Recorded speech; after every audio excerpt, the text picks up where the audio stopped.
Hello children, welcome again to another class of English language. Today children we are continuing with the revision chapter and we will be doing question number 8 and we will learn about the use of since, for and ago. So first of all let us understand the use of since, where since is used. Since is used when we talk about action that has started in the past and it continues till now. That means you, for example, like you have been studying since 8:30 today. That means you started at 8:30 and it's now about 1:30 and you have been continuing the action till now.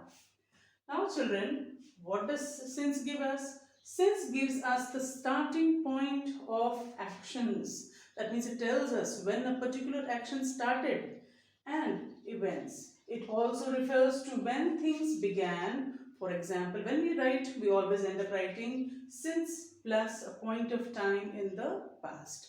I have been working since 8 p.m. That means I started my work at 8 p.m. and I am still continuing to work. So where can we use since? We can use since for a point of time in the past. When I say this, I mean like when we talk about a particular time. In my sentences before, I told you about starting your work or starting school at 8 a.m. That means from 8 a.m. what you started your work, that was a point, the starting point of your work. So you started your work at 8 a.m. and then you continued till the time to end. So when we talk about days, now I do not say 1 or 2 days, but I talk about the names: Monday, Tuesday, Wednesday. Okay, I have not seen him since Monday. So this is an example of the word Monday. You can also use the name of a month. I have written March over here. We have not met since March. Okay, you can also use since when we talk about a particular year. Like I have written 1982. Next, or you can also say I haven't been to school since 2020. Okay, now I left home. Now I left school.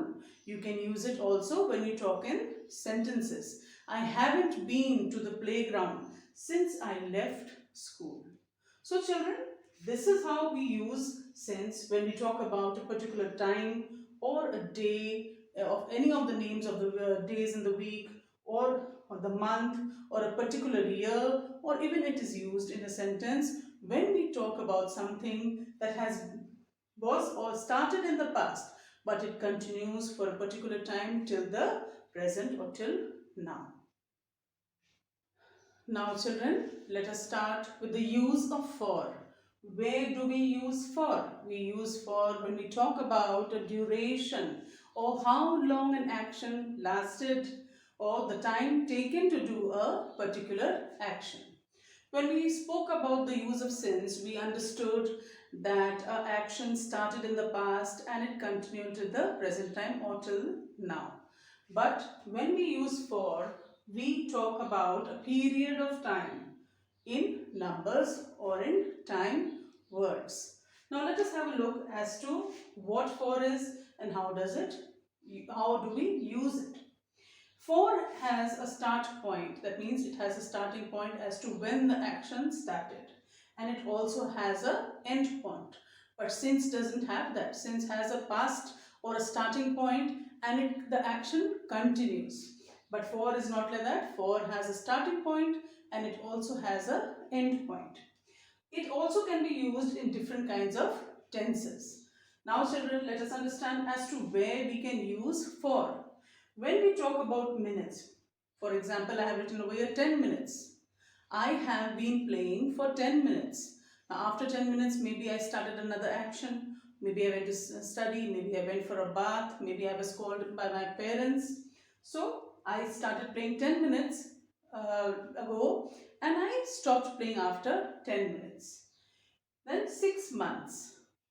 I have been going to the school for 6 months. That means maybe 6 months ago or for 6 months continuous you went to a school and then there was lockdown, so you had to stop going to school. Now 3 years. You can also use for when we talk about years, but in the number form. Now days. Remember, since we use the names of the weeks, na? Wednesday, Thursday, Friday. But in this, when we use for, we can use the number 5 days, 6 days, 3 days. Centuries, okay? 2 centuries, 3 centuries. So remember children, for, when we talk about for, it means the duration or how long the action continued for. Okay? Now children, let us understand the use of ago. What does ago mean? Ago means in the past, something that happened in the past. It indicates how much time has passed since an action happened or something happened. Now, how do we use these words? I have written some phrases over here. Let us have a look. 3 weeks ago. I met him 3 weeks ago. That means 3 weeks ago I met him. After that I haven't been in touch with him or haven't seen him or met him. A long time ago. Okay? A long time ago. There lived a king. A long time ago. So, next one. 1 month ago. I went to Patna 1 month ago. And after that I haven't been to Patna.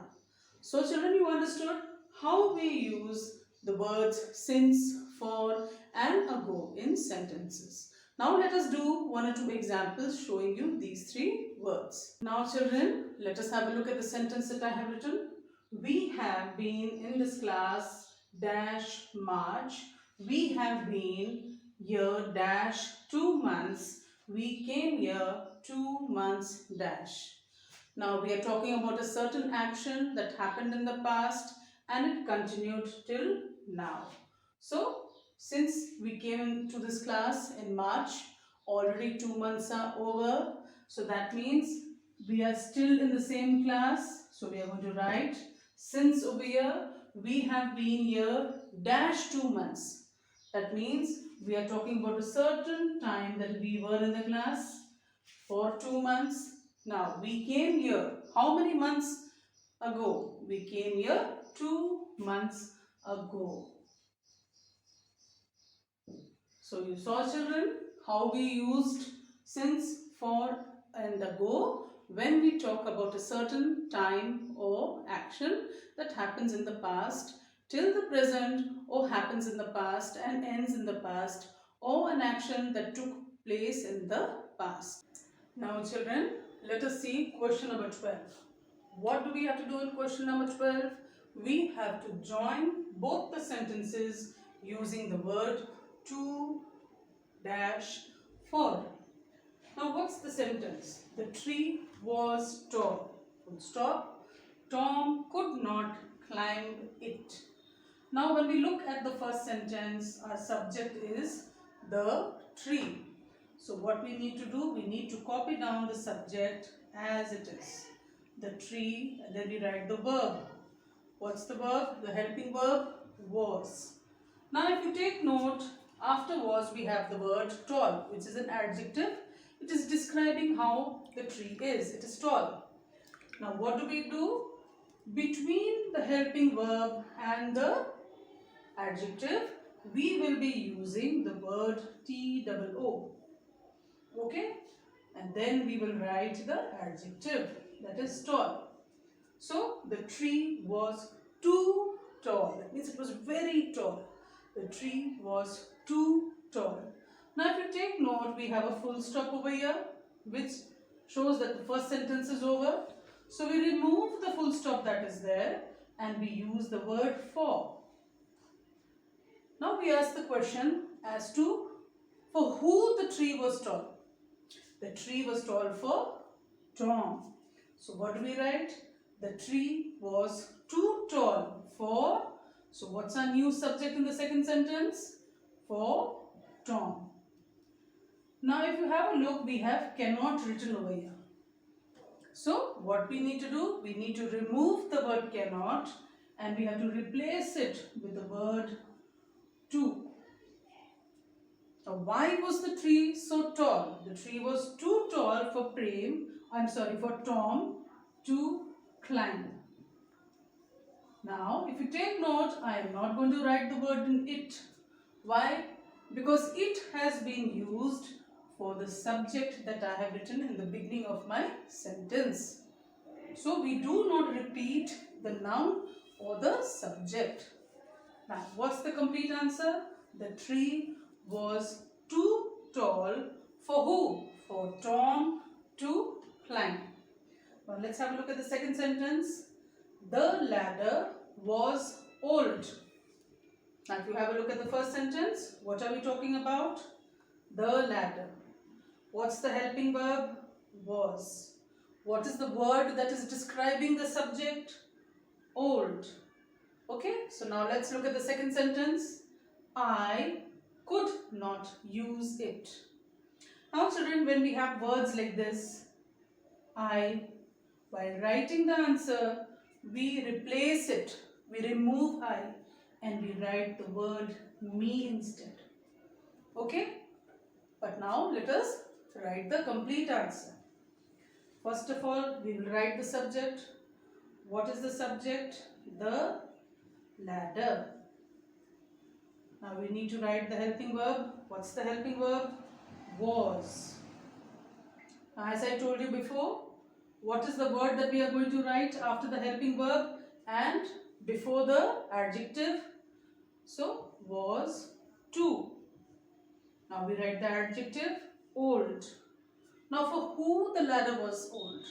The ladder was old for I. But since we cannot use the word I, we replace it with the word me.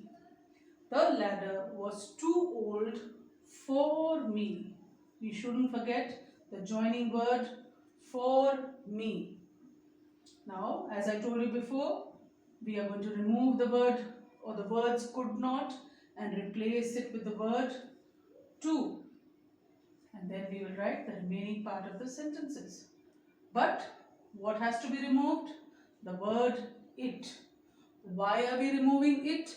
Because it has been used instead of the word the ladder. So I hope, children, you have understood how we are going to use to-for to join sentences, and also you have understood the use of since, ago and for. Thank you.